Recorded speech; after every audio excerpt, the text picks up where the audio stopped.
Nobody teaches you how to love. Not really. They teach you maths. They teach you history. But nobody sits with you and says, here is how to tell someone you love that something is hurting you. And because of that small missing lesson, millions of relationships slowly go cold. Not because of cheating, not because of big dramatic fights, but because someone went quiet and never found their way back. Today we are going to talk about that silence and what it really costs us. Because in this channel we do not just practice English. We use English to understand life a little better, to think more slowly, to feel more clearly, and maybe to become a little more human along the way. Let's start with a situation. Imagine you are in a relationship. You have been together for some time. You love this person. You really do. But there is something small. Maybe they always choose the restaurant, and you never really like the food there. Or maybe they make a joke sometimes, and it does not hurt a lot, but it stays with you, just a little. You do not say anything, because it is small, because you do not want to make a problem, because you love them. So you stay quiet, and the next time, you stay quiet again. And the time after that, and slowly, very slowly, something changes. Not in one big moment, in many small ones. This is one of the saddest things that happens in love. Not cheating, not lying, not big dramatic fights. Just silence. The slow, quiet silence of someone who stopped speaking their truth because they did not know how, or because they were afraid, or because no one ever taught them that it was okay. Think about your childhood for a moment. Think about what you learned at school. You learned maths. You learned history. You learned how to read and how to write. Maybe you learned a little science, a little geography. But did anyone ever sit with you and say, now, let me teach you how to tell someone you love that something is bothering you? Probably not. Nobody teaches us this. We learn by watching, by copying, by making mistakes. And sometimes the people we watched did not know how to do it either. So we grow up, we fall in love, and we carry this quiet gap inside us, the gap between what we feel and what we say. Here is something important to hold on to. Your needs are legitimate. Say that again in your mind. Your needs are legitimate. This sounds obvious, but for many people it does not feel obvious at all. If you do not like something, that is real. If something makes you uncomfortable, that is real. If you need more space, or more closeness, or more quiet, those things are real. They are not problems. They are not weaknesses. They are just you. You are allowed to be you, even in a relationship, even in love. But here is the other side. It is not kind to say nothing. It is not fair to stay quiet for weeks or months, to let something grow inside you, to let the small feeling become a big one.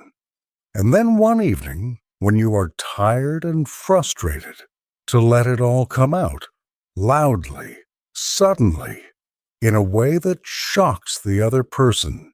They did not know. You never told them. They could not read your mind. And now they are confused and hurt, and you are angry that they did not already know.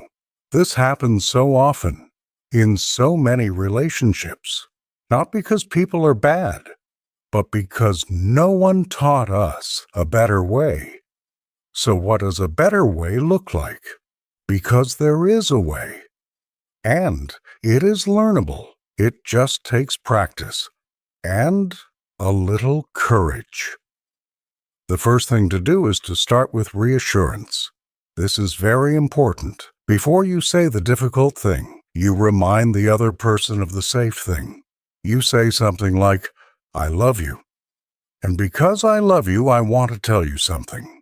Or, "I am only saying this because I care about us." Or, "You mean a lot to me." That is exactly why I am bringing this up. This is not a trick. This is not manipulation. It is just being kind. It is reminding the other person that the difficult words come from a place of love, not from anger, not from a desire to hurt. Then, you say what you need to say, clearly, calmly, with confidence, not apologizing for your feelings, not making yourself small, just speaking.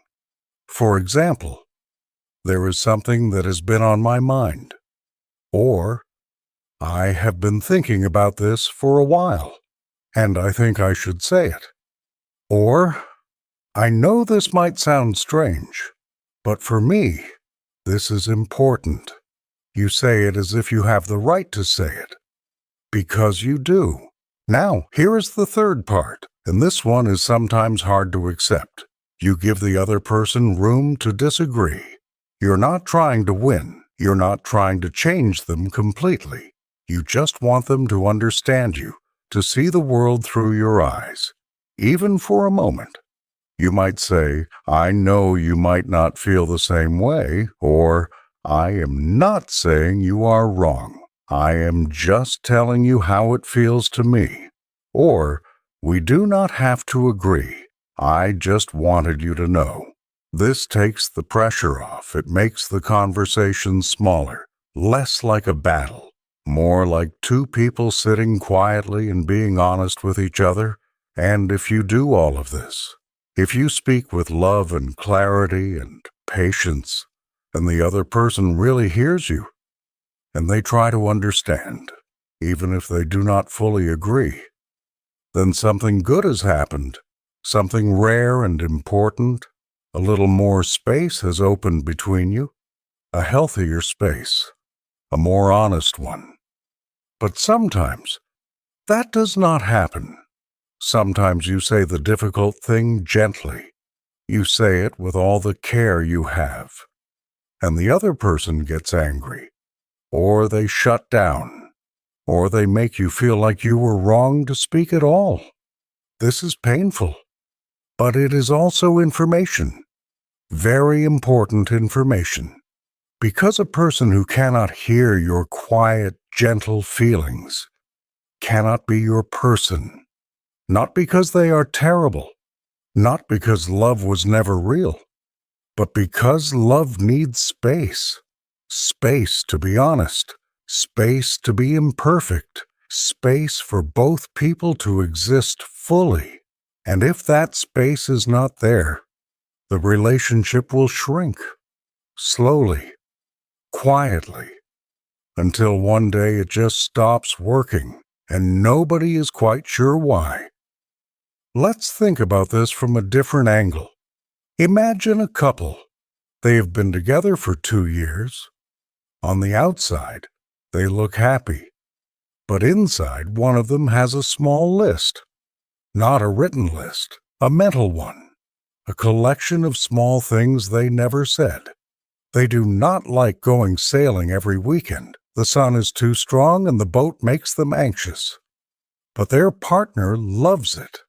And they never said anything. So they go week after week. And every time they come home tired and sunburnt, a little piece of warmth goes away. It does not feel like anger. It feels like distance. A quiet, growing distance. And one day, one of them looks at the other person. And the feeling is just flat. Not hate, not sadness, just flat. And they do not understand how it happened, but it happened one silent Saturday at a time. Or think about something even smaller. You do not like garlic. You never have. Your partner cooks with garlic every week. They think you love their cooking. You smile. You say thank you. And inside, just a little, you are not completely there. This is not a tragedy.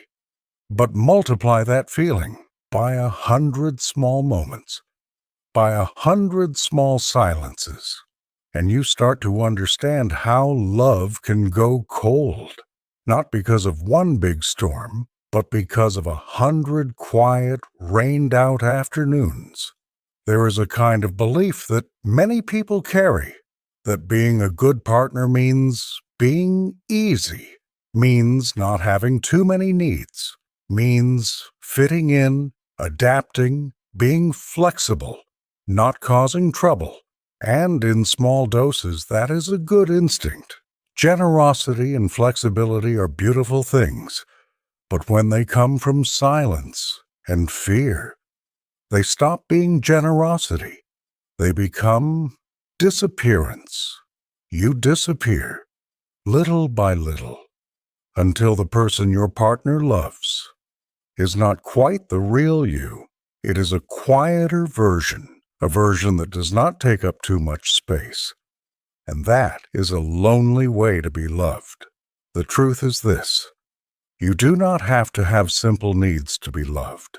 You do not have to sleep at normal hours. You do not have to enjoy the same things. You do not have to agree on everything. You are allowed to be complicated. You are allowed to be specific. You are allowed to be exactly as strange and particular and human as you are. What you need is not to be simple.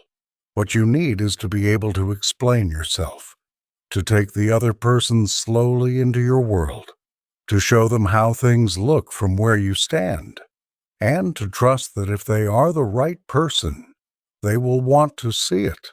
This is not easy. Let us be honest about that. For many of us, speaking up feels dangerous.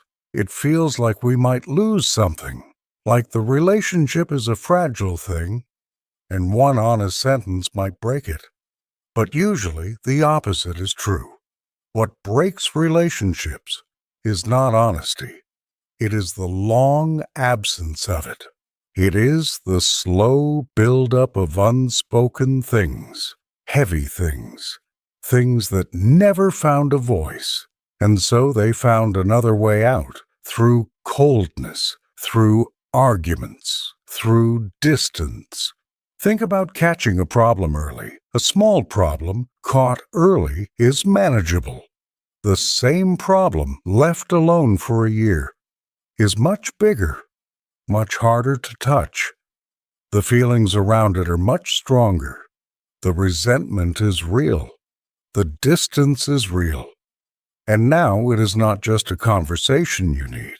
It is much more than that. This is why speaking early matters. Not because the moment is always perfect, not because you always feel ready, but because there is still goodwill in the room. And goodwill is precious. It is the warm material that makes difficult conversations possible. Once it is gone, it is very hard to rebuild. So perhaps the lesson is not really about techniques, not really about the right words. Perhaps the deeper lesson is this: you have to believe that you are worth speaking for, that your feelings, even the small ones, deserve a voice, that asking for what you need is not selfish, that saying this does not work for me is not unkind, that you can love someone fully and still need things to be different sometimes. These two things can exist at the same time: love and honesty, tenderness and truth. We carry old lessons with us, from our families, from our early loves, from the times we spoke and were made to feel foolish, or the times we stayed quiet and were left feeling invisible. And then we bring all of that into our next relationship, into the kitchen, into the bedroom, into the quiet evenings. We bring everything. And sometimes, without knowing it, we repeat the same silence. But there is also something in us that knows, something that wants to try again, that wants to say the difficult thing more gently this time, that wants to be known, really known, not the surface version, the actual one, with all its complications and needs and specific little truths. That wanting is important. It means something is still alive.